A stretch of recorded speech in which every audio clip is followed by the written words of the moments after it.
नमस्कार दोस्तों, मेरे YouTube चैनल पे आप सभी का बहुत-बहुत स्वागत है। तो मकर संक्रांति साल 2025 में 14 तारीख को मनाई जा रही है। देखिए, हर साल वैसे 14 तारीख को ही मनाई जाती है। मकर संक्रांति का तो फिक्स रहता है कि 14 जनवरी के दिन ही संक्रांति होती है, जिसे संक्रांत भी बोलते हैं। सब लोग अलग-अलग जगह पर अलग-अलग नाम से देखिए बोलते हैं।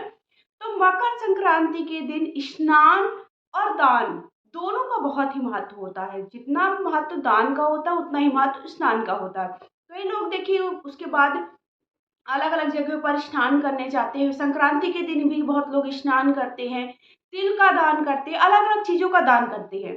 तो जो दान होता है उसका पुण्य फल माना जाता है कि संक्रांति के दिन अगर आप कोई भी दान करते हैं, कोई भी नए नियम चालू करते हैं, बहुत सारे अलग-अलग नियम जैसे कि चिड़ियों को दाना देने का नियम हो जाता है। कई लोग बाहर साफ-सफाई करके चौक पूरने का नियम बनाते हैं, अलग-अलग नियम भी उस दिन से लेते हैं। तो देखिए संक्रांति के दिन हमें कौन-सी 7 वस्तुओं का दान करना चाहिए, जिससे जो आपका पुण्य फल है वो 7 गुना बढ़ जाए। तो जो आप संक्रांति के दिन अगर ये 7 चीज़ों का दान करते हैं, तो अलग दिनों के दान के जो तुलना में हम संक्रांति के दिन जो दान करेंगे उसका पुण्य फल बोल माना जाता है बहुत ज़्यादा होता है, बहुत पुण्य फलकारी होता है। तो हमें संक्रांति के दिन कौन-कौन सी 7 वस्तुओं का दान करना है, चलिए मैं आपको दिखा देती हूँ।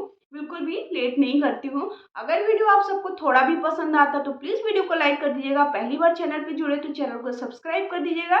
कमेंट बॉक्स में जाकर के कुछ भी पूछना चाहते हैं वो पूछ लीजिएगा। अगर थोड़ा भी पसंद आया वीडियो तो हर हर महादेव भी लिख सकते हैं। तो चलिए मैं भी दिखाना प्रारंभ करती हूँ कि आपको संक्रांति के दिन, मकर संक्रांति के दिन कौन-कौन सी 7 वस्तुएँ, बहुत ही मतलब आवश्यक 7 वस्तुएँ, इन 7 वस्तुओं का दान अवश्य करें। बहुत ज़्यादा आप नहीं कर पाते हैं तो इन छोटी-छोटी 7 वस्तुओं का दान करें जो आपके घर पे आसानी से मिल जाएगी। आपको कहीं पर भी ज़्यादा इधर-उधर परेशान होने की आवश्यकता नहीं होगी या साथ ही साथ आपका, क्योंकि हम प्रतिदिन के देखिए नियमों में क्या होता है, प्रतिदिन ऐसे इतना बिजी हो जाते हैं कि हमें बिल्कुल भी समय नहीं होता कि कोई हम अच्छा काम कर लें। तो ये एक अच्छा काम होता है जिससे किसी का पेट भी भर जाता है, साथ ही साथ हमारा दान पुण्य का काम भी हो जाता है। हम भी कोई अच्छे काम कर लेते हैं। तो आप रोजमर्रा की जो जिंदगी है उससे थोड़ा सा हट करके संक्रांति के दिन ये 7 वस्तुओं का दान अवश्य करें। चलिए अभी मैं दिखाना प्रारंभ करती हूँ कि कौन-कौन सी आपको 7 वस्तुओं का दान ज़रूर करना है और उसको दान करने से आपको क्या फल। खिचड़ी का दान किया जाता है, तो देखिए इस तरह से मूँग की दाल और चावल दोनों को मिला कर के खिचड़ी का दान, आप मूँग टूटी हुई भी ले सकते हैं या फिर इस तरह से खड़ी मूँग भी ले सकते हैं। तो मूँग और चावल को मिला कर के हमें खिचड़ी का दान करना होता है। खिचड़ी का दान करना बहुत ही शुभ माना जाता है। उस दिन घर घर पर खिचड़ी बनाई भी जाती है।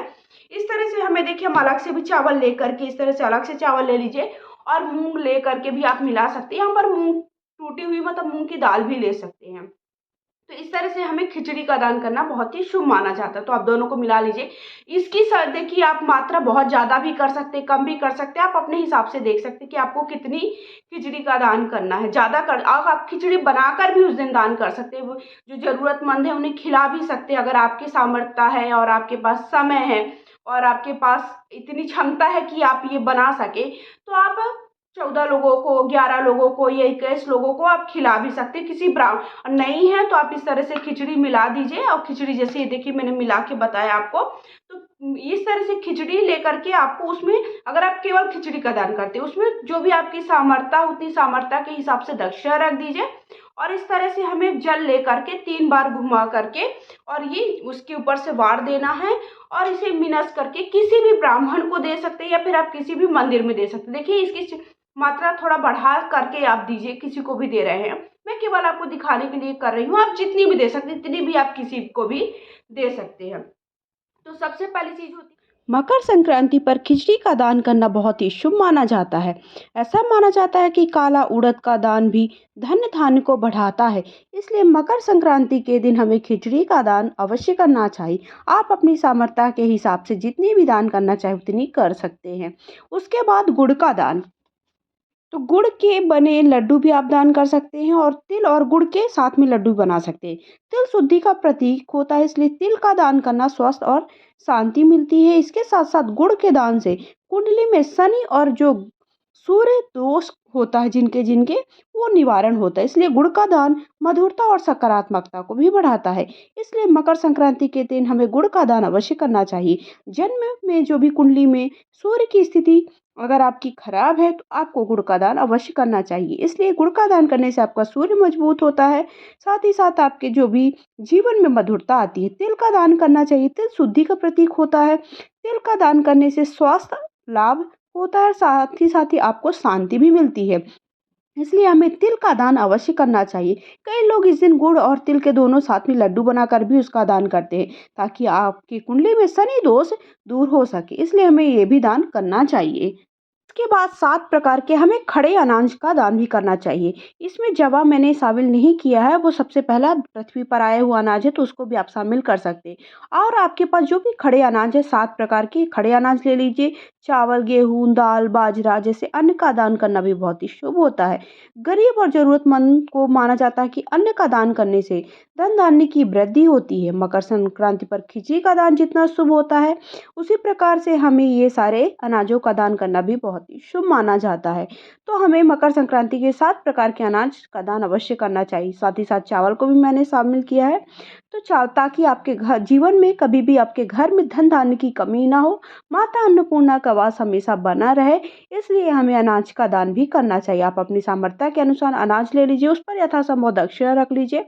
और इस तरह से 3 बार हमें जलवार देना है। और जलवार करके देखिए, आप इस तरह से 7 प्रकार के अनाज को अलग से भी दे सकते हैं, या फिर आप गुड़ बस का दान कर सकते हैं, या फिर तिल का बस दान कर सकते हैं, किसी एक भी चीज़ का दान कर सकते हैं। या जो मैंने 7 वस्तुएं बता रही हूँ, उन 7 वस्तुओं का भी आप एक साथ दान कर सकते हैं।